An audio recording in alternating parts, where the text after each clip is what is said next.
Hey everyone, welcome back, and today let's solve Leetcode problem 49 titled Group Anagrams, a very classic problem on Leetcode, and I really enjoy this problem a lot.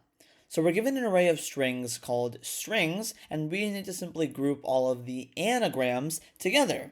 And we can return that grouping order or answer in any order that we'd like. And it also gives us in kind of a linked definition here how an anagram really works. Basically, it's going to be a word or phrase that's formed by rearranging the letters of a different word or phrase using all the original letters exactly once. Okay?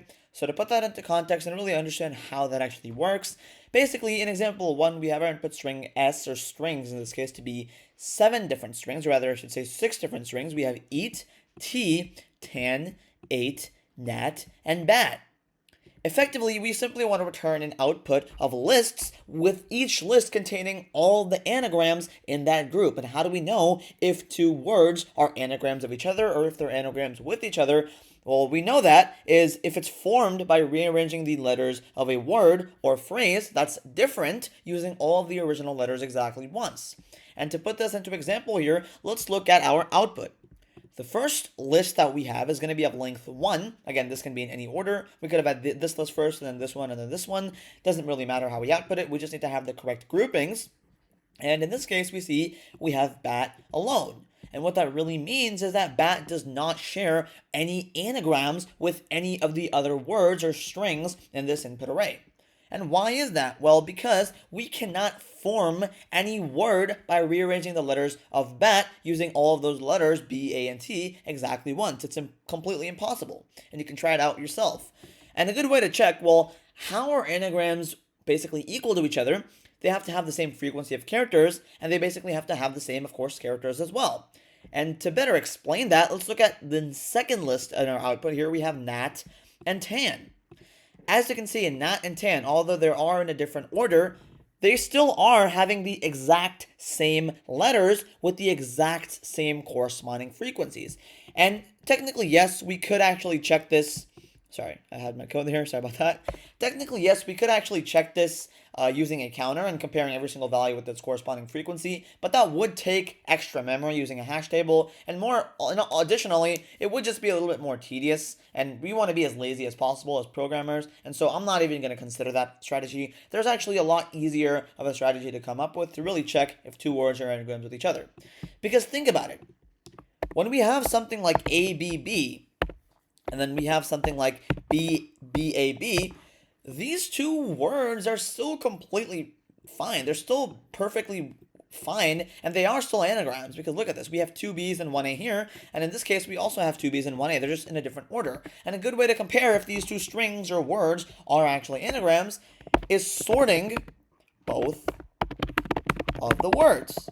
Very straightforward, right? And if we do that, ABB sorted is actually just equal to ABB in lexicographic order, and BAB sorted is actually also equal to ABB, because we'll have the same order of the characters when we sort them, we know they're going to be anagrams if they're actually in the same order, because we know we'd have the same amount of frequencies of every single character, and sorted meaning we would also have the exact same characters in those corresponding indices for both of the words, right? And to better put this into context here for the second list, if we sort both nat and tan, we would get ant. Now, technically, ant also is an anagram of these two words, but ant isn't actually present in our input strings, and so that's the reason why it's not in this list with these other two strings here. But ant would be nat sorted, and ant is also tan sorted. Note how ant is equal to ant, the sorted of both of these words. That is why they're both anagrams, and they're both in the same list. And applying that same logic to ate, eat, and tea, we see that if we sort all three of these words, we would get AET. Right? AET is equal to TAE sorted, AET is equal to EAT sorted, and AET is equal to TEA sorted as well. And so that's why all three of these lists or words are in their corresponding own list. And they also tell us that there is no string in strings that can be rearranged to form bat. That's why it doesn't have any anagrams, it's by itself. But these strings nat and tan are anagrams, as they can be rearranged to form each other. And finally, the strings ate, eat, and tea are also anagrams because they can also be rearranged to form each other. Notice a pattern. Every time we find something sorted of some word, we know that once we see that word again, once we sort it, if we see it again, well, then we know it's going to be part of the same list or part of the same anagram group, because once we sort them, we know they're actually anagrams. More into that later. Don't worry about that if you didn't understand it. In example 2, we have our input string as to be, of course, an empty string or an empty array, and of course we'd also output an empty array as well, because we don't have anything to form anagrams of. And finally, in example 3, we have our input strings to be exactly 1a, and in this case, we really only have one anagram to form. In this case, it's just this only little lonely a. We don't have any other words to form and take out their anagrams with each other. We only have one a, and so we're just going to output that a correspondingly again. So for the constraints here, we see that the length of our input strings is not going to exceed 10 to the 4th power, a pretty large value. And for every single word length in our input strings, it's not going to exceed 100. And we're also given that every single word at index I of our input array strings is always going to consist of lowercase English letters, really just telling us that we're always going to have valid inputs. We won't have any invalid inputs with like numbers or hashtags, and so we don't have to worry about those weird edge cases. So with the problem statement examples and constraints out of the way, I will leave you guys a few seconds to kind of just go over this problem in your head and think of a valid solution, and then I'll show you guys how I would optimally solve this problem in a few seconds.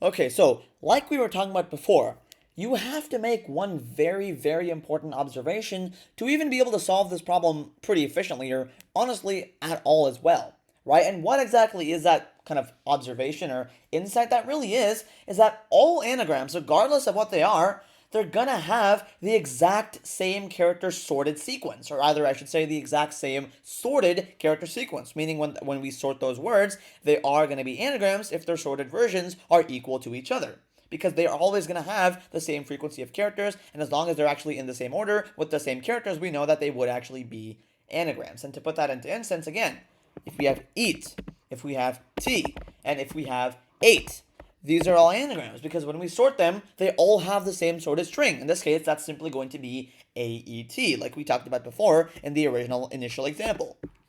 Okay, that's good. And so how does that actually help us lead to our approach here? Basically, we're going to be using a hash table, right? Where all the sorted keys are going to be, or rather, all the sorted versions of words are going to be keys, okay? And so in Python, we like to call that hash maps, or even dictionaries are okay. Basically, what this hash map is going to do, it's simply going to store the different groups as keys of all the different anagrams. And again, the key is going to be the sorted version of each string. And the value corresponding to that key, its key value pair, is going to be a list of strings that are all anagrams of that sorted key that we actually find as we iterate over our input strings. And basically, for the actual sorting of every single string in each iteration, basically, once we actually sort every single string, that makes sure that all the anagrams are actually mapped to the same key in the dictionary if they are equal to a key that we already sort them in. So basically for the time complexity, I'll get into this more as we actually code up the solution, but kind of for a quick high-level explanation, basically sorting every single string in our input string s, it's going to be a big O of k times the log k, and k is simply going to be the length of our input string s. All right, so basically if there are n strings, the time complexity would be big O of n times k log k. Right? And so for the data structures, of course, we're going to be using that hash table or hash map here, that dictionary, where the key is, again, the sorted string, and the value is the list of all the different anagrams that we find as anagrams of the key sorted string as we actually iterate over our input strings. So with that high-level rundown out of the way, let's go ahead and get into the code here, which actually is quite elegant. So, first of all, let's actually initialize our hash map, because that's the most important part, to store all of our anagrams with their sorted key value pairs together. So I'm literally just going to call it anagrams, because this is kind of essentially what we're going to be returning. And instead of using a normal dictionary, I'm actually going to use a default dict. More on that in a few seconds. And what default dict really is, it's basically just a default dictionary, and the key value pairs are going to be in the form of lists, right? So list keyword as the parameter in Python, right? And this is going to be the dictionary to hold or store all of the groups of anagrams as their corresponding keys with their key value pairs that we find in our input strings. Okay, now what is this default dict module even do? Like, how does that actually work?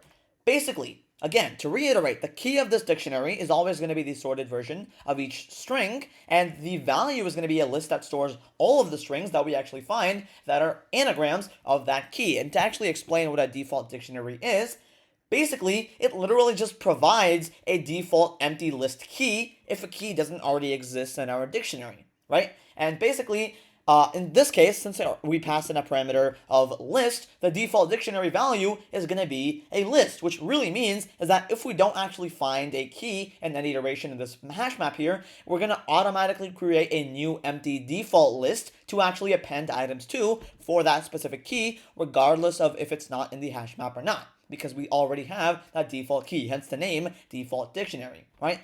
So once we've actually initialized that hash map, now let's actually loop through every single string in our input string strings and check if we actually find any anagrams with it using keys from our anagrams hash map. So for every single string is what I'll call my iterator in our strings basically input here. I guess it's an array, right? Basically for every single iteration, this string iterator is going to hold the current word that we're actually processing from our input. Now, the sorted version of the string is basically the anagram key that we're actually going to be looking for, and it's basically going to be the string. I'll explain what .join does in a minute. It's going to be basically the string version of the sorted string. And what string.join does is basically concatenates all the characters in this iterable sorted string into a string, right? Hence the name, passing in this string's parameter .join as sorted the string as a parameter. Right? We're taking the current string, we're sorting its characters, and we're joining the sorted characters back into a single string using this string.join method, right? And in this case, this sorted string is going to serve as the key in our anagrams dictionary, right? Again, sorting makes sure that any two anagrams are going to have the same key because they will have the same sorted character order, T and 8, or 8, nat, and bat, or rather, sorry, 8, eat, and T. All have the same sorted key pattern, right? That's basically what's going to serve as our key in the hash map. Okay, so once we actually get the sorted string, we want to then take the anagrams hash map at that sorted string key and then append the current word to it, right? Very important. We don't want to append the sorted string because, of course, we know that we're just sorting the string. We want to actually append the original string that we're iterating over as the current word being processed to that key, okay? This is the crucial part of this code here. This is very important to understand, of course, along with this one as well. Basically, we're appending our original string, again, keep in mind that's our iterator that we're currently processing, to the list in the anagrams dictionary that corresponds to its sorted string key, because this would store all of the anagrams of this sorted key version. Right? Basically, we're effectively grouping all of the anagrams together under the same key if they're actually anagrams of that sorted version of themselves, right? And for the important observation to really make, basically, as we actually continue iterating over our input strings, this dictionary is always going to accumulate all of the anagrams under the same sorted key, and that makes sure that all of the anagrams are always going to be grouped together. And effectively, once we're done iterating through all the strings or words in our input strings, and the for loop is actually done executing, once it terminates, we simply want to return the resulting anagram. But that's not completely it. The reason why is because we don't care about the key. We don't care anymore about the sorted string once we're done building it. All we care about are the actual original strings in our input that are grouped together. And to do that, we can simply access the values of this hash map. But then this wouldn't turn this into a list. This wouldn't be an actual formal iterator. And so to do that, we'd have to turn that result back into a list for this to actually be a valid output. We're basically returning the grouped anagrams by converting the values of the anagrams dictionary, which are the lists of anagrams grouped together, into a single list, and then returning that list as a result in the form of a list hash map, or rather I should say, sorry, in the form of a list data structure. Right? And again, what the values method really does in Python, basically it's going to return all of the lists of anagrams, basically the key value pairs of our dictionary, and converting them to a list is going to, of course, give us the desired result in the desired data structure of a list of all the different groupings of anagrams, right? And a list of lists is going to be each list containing a group of anagrams. So as you can see, if I were to submit this right now, unless I made any syntax errors here, this should be accepted and there should be a valid solution. Okay, let's see. Okay, sorry. Let me just call this strings, I guess. Either way, I'll just say S. I don't know why I kept referring to it as strings, but here it's S. I don't really know. But now, as you can see, this is really just about as efficient as you can really get. Basically, to kind of reiterate what this code does as a whole, very straightforward if you really look at it right now. basically what we're really doing is once we actually process the input list of strings, then we're going to sort every single string in each iteration and then use that sorted string as a key in the default dictionary. And all of the strings that are actually anagrams, meaning that they have the same sorted version, are all going to be grouped together under the same key in that dictionary or hash map anagrams. And finally, we're simply returning the groups of anagrams, basically in the form of list, into a formal list as a whole, basically a list of lists, where each list or sublist in that group of lists is going to be group of anagrams, right? So as you can see in example 1, to kind of demonstrate that, bat would be itself its own group, nat and tan would be their own group because they're sorted equally, and then 8, eat, and t are all going to be their own group because once we sort them, they have the same exact value. They have the same exact key in the hash map. So for the time complexity, like we discussed before, it's going to be big O of n times k log k, where n is the number of strings in the input list, and then k is the average length of the strings. And the reason why is because sorting every single string is going to actually take big O of k log k time, and we're doing this for every single n, or rather for each of the n strings, right, where n is simply the length of our input string s, and so this is going to be a total time complexity of big O of n times k log k. And the memory or space complexity for the solution is actually going to be big O of n times k, where n is the number of strings in our input list, and then k is the average length of every single string. And the reason why is because, of course, we store all of the strings in the dictionary, and so the space that we actually need is going to be directly proportional to the total number of characters in all of the strings, hence the average part of that complexity. So if you guys enjoyed this solution and learned something new, please consider liking this video and subscribing to my channel. And without further ado, I will see you guys in the next video. Bye-bye.